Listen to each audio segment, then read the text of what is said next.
ഒരു പാർട്ടി ഇല്ലോട്ടെ, എല്ലാ പാർട്ടിയും ആഖിറത്തിലേക്ക് വേണ്ടി അല്ലെങ്കിൽ അർശിന്റെ തണല് തരുന്ന ഒരു പാർട്ടിയും ഇവിടെ ഇല്ല. ഒരു പാർട്ടിയില്ല. അതൊക്കെ ദുനിയാവിന് വേണ്ടിയാണ്. ഇവിടത്തെ അധികാരം വേണം, ഇവിടത്തെ ഭരണം വേണം, ഇവിടത്തെ നിലനിൽപ്പ് വേണം. അതുകൊണ്ട് തന്നെ ദീനിന്റെ നിയമങ്ങളൊന്നും പലപ്പോഴും അവരെ ബാധിക്കാറില്ല. ആണും പെണ്ണും ഒക്കെ കൂടിക്കലർന്ന് പാട്ടും പാടി നടു റോട്ടിലിരുന്ന് നൃത്തം ചെയ്യുന്ന വൃത്തികെട്ട കാഴ്ച.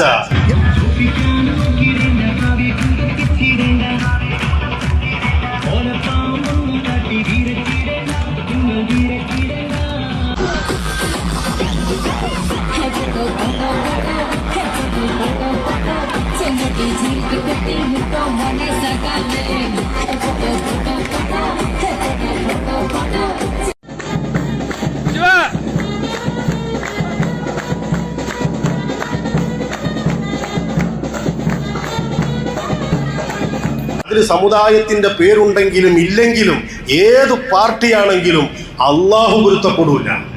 ഒരു ചിന്തയുമില്ലാതെ മഗ്‌രിബിന്റെയൊക്കെ സമയത്ത് അങ്ങാടികളിൽ കിടന്ന് പെൺകുട്ടികൾ ഉൾപ്പെടെ തുള്ളുമ്പോ എവിടെ പരലോകം? എവിടെയാണ് വിശ്വാസികളെ പരലോകമുള്ളത്?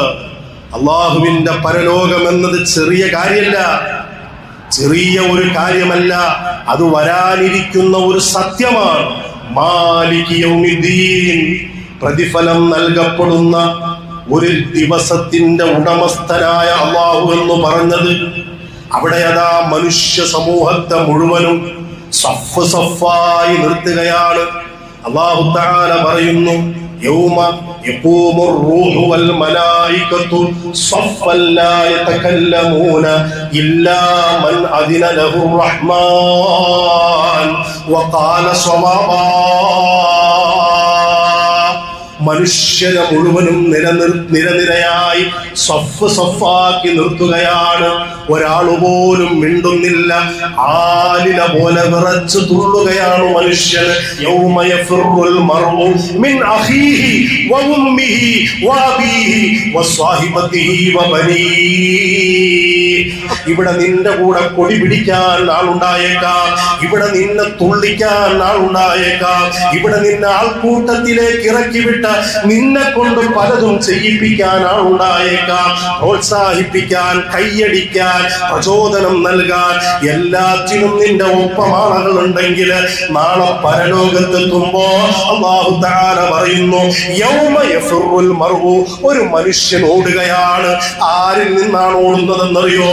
മിൻ അഖീഹി, അവന്റെ കൂട്ടുകാരനിൽ നിന്ന്, വ ഉമ്മിഹി, അവന്റെ ഉമ്മയിൽ നിന്ന്, വ അബീഹി, അവന്റെ വാപ്പയിൽ നിന്ന്, വ സ്വഹിബതിഹി, അവന്റെ കൂടെ കിടന്നവളിൽ നിന്ന്, എല്ലാവരിൽ നിന്നും ഓടുകയാണ്.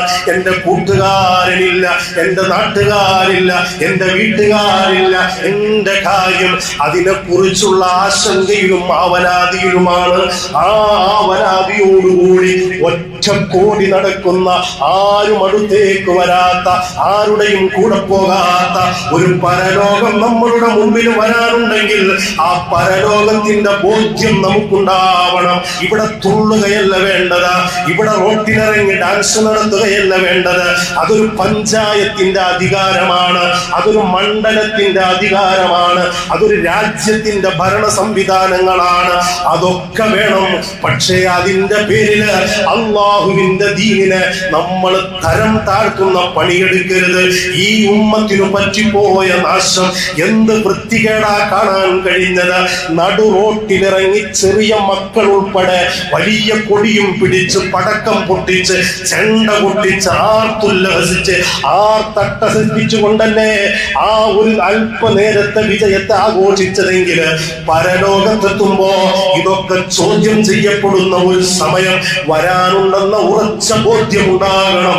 അതിനു വേണ്ടിയാണ് ദിവസവും അള്ളാന്റെ മുമ്പിൽ കൈകെട്ടി നിന്നുമല്ലാതെയും മാലിക് യൗമിദ്ദീൻ, പ്രതിഫല ദിവസത്തിന്റെ ഉടമസ്ഥനായ അല്ലാഹുവേ എന്ന് നമ്മൾ വിളിച്ചു പറയുന്നത്.